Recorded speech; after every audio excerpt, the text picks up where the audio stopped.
today, 2 new signings. What do you like about these 2 guys, and how did they earn their first team spots? Well, yeah, I think we've talked a lot about Alex. I mean, you know, he's had a good career at Seattle University. Pete did a great job coaching him up, and we're happy to have him. I think Jordan is a little different story. You guys might not know much about him, but he came in here and impressed us to a point where, you know, we moved a player on and signed him, so he's done a good job. He's done a good job, and we're very pleased with the effort and enthusiasm and the youthfulness that those guys bring. It's always nice to, you know, add a couple of young, hungry players to the squad. How good is it to have a guy like Kelvin playing in front of Jordan that you can learn from? It's great. I mean, he'll learn a lot. He'll learn a lot from Jimmy Traore. You know, we did some defending work today. He'll learn from Chad, Roman. He's coming into a pretty solid senior group, so it should be good for his development. Do you have any update on Kelvin and what his injury is and how he's doing? Yeah, he rolled his ankle, but he'll be fine. He's a tough kid. He'll be back at it here pretty quickly.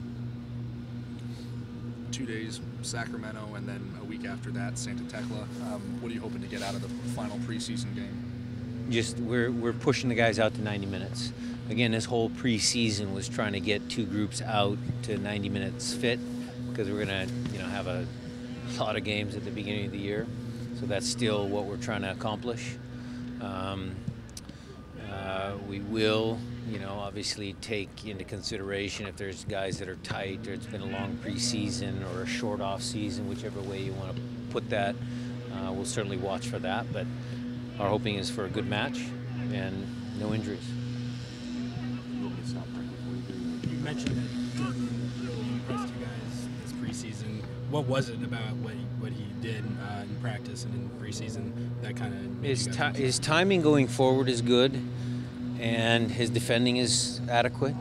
I think those 2 things in any young player, if he has good starting points, because he's not the finished product yet, right?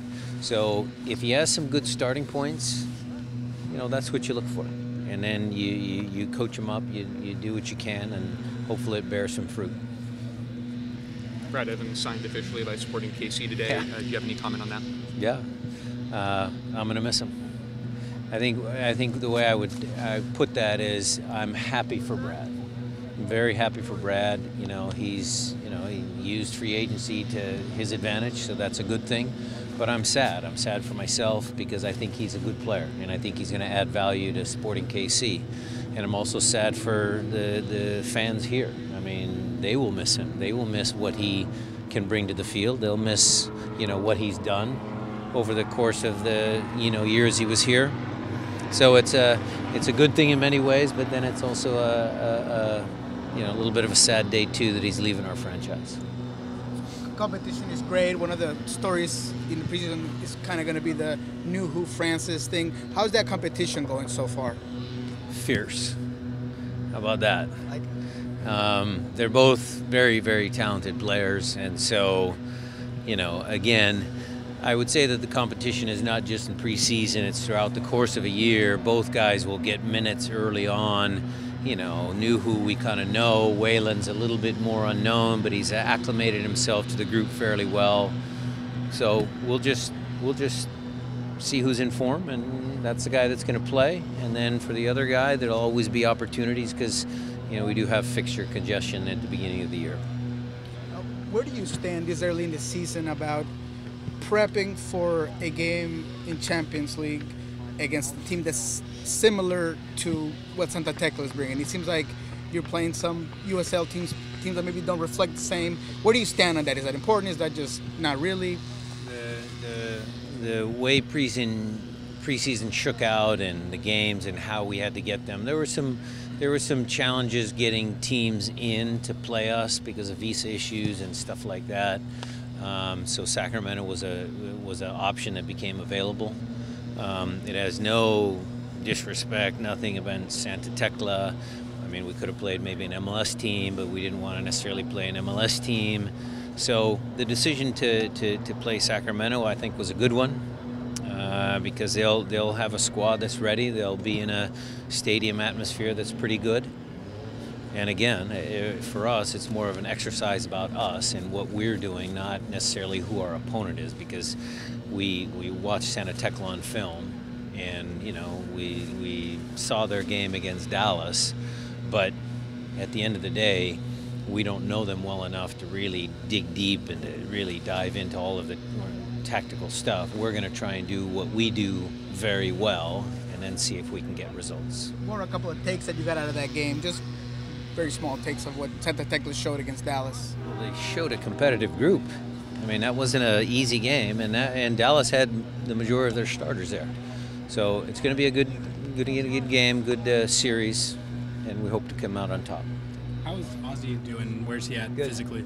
Well, he was running around the field today, so that's a good thing.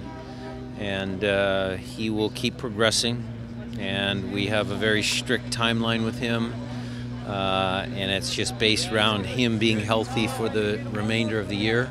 We're not going to push him back too early.